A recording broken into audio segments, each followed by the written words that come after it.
The queen is back. The queen is back. Mama Madge is back. Mama Madge na. Alam mo, kahit sa ABS-CBN Christmas Special, sobrang viral yung mga behind the scenes mo. Dito rin, sisilipin ko palang mamaya, di ba? How do you feel sa sobrang init na pagtanggap ng industriya sa Mama Madge era?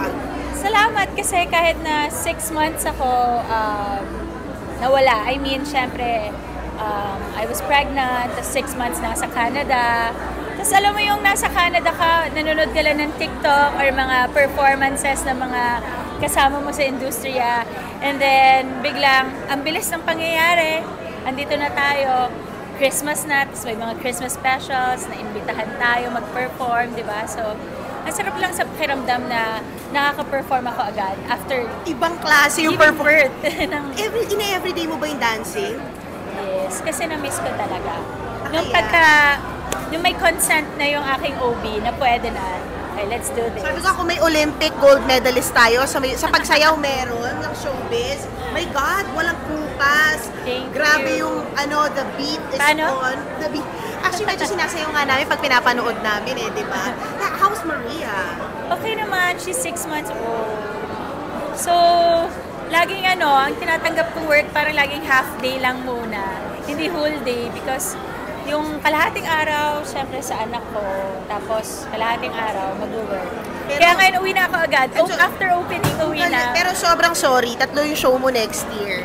Paano yun? May Athena, tama ba? At 2 pang iba. Yes, Isayaw Mo and Emoji Nation. Oh my God. Season? Season 5. Oh Season 5. Season 5 ang Emoji Nation.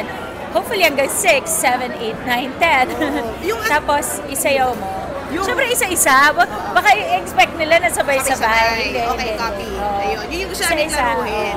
Pero yung Athena, what made you say yes to this? Kasi ito ang comeback mo sa drama, tama ba? Yun sa Athena, andun pa lang siya sa binubuo yung konsepto, pero maganda siya.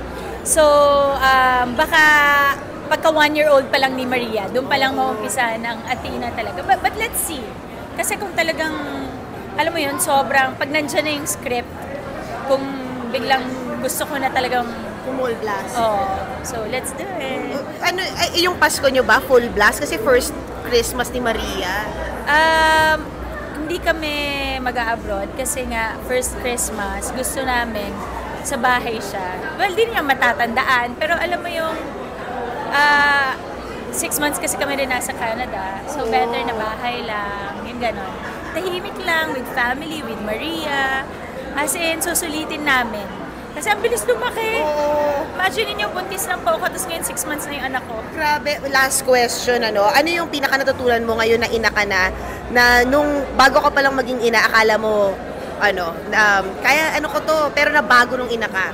Anything, any lesson? Totoo yung sandami. Emotional, teka lang. Hindi, yung parang iba talaga pag may anak ka, lalo pag first baby. Yung kinakwento nung dati kasi na-experience ko yun yung kailangan mag-work ng mommy ko. Tapos natawag ko siyang tita, yung ganon. So ngayon, kaya ako sinasabi na miss kong mag-work, pero alam mo yun, gusto kong mag-work, pero gusto ko rin ng more time with my anak. Pero kailangan ko siyang i-balance, yung ganon. So nandun ako sa sana okay akong mama for Maria. Nagagawa ko, nabibigay ko lahat ng kailangan niya. You're the best mom. Yun. Parang ang hirap, kaya pala sinasabi ng nating mga anak na yung mommy natin is the best mom in the world. Because iba tayo magbigay ng oras. Iba yung kahit pagod ka na okay lang kasi masaya ka. Kasi anak mo yun. Yung parang ganon. So, eto, pag umuwi ako, pagod na pagod, siya kasi nagdi-direct lunch paggabi. Wow! Yeah. So kahit na pagod, andun yung bond. To direct lunch na after. Yes. So yun yung lagi ko nilulook forward pag papauwi na ako. Pag magpa-breastfeed. Yes. Oh my God, congratulations. Thank you. Grabe, ang sarap maging ina. Congrats.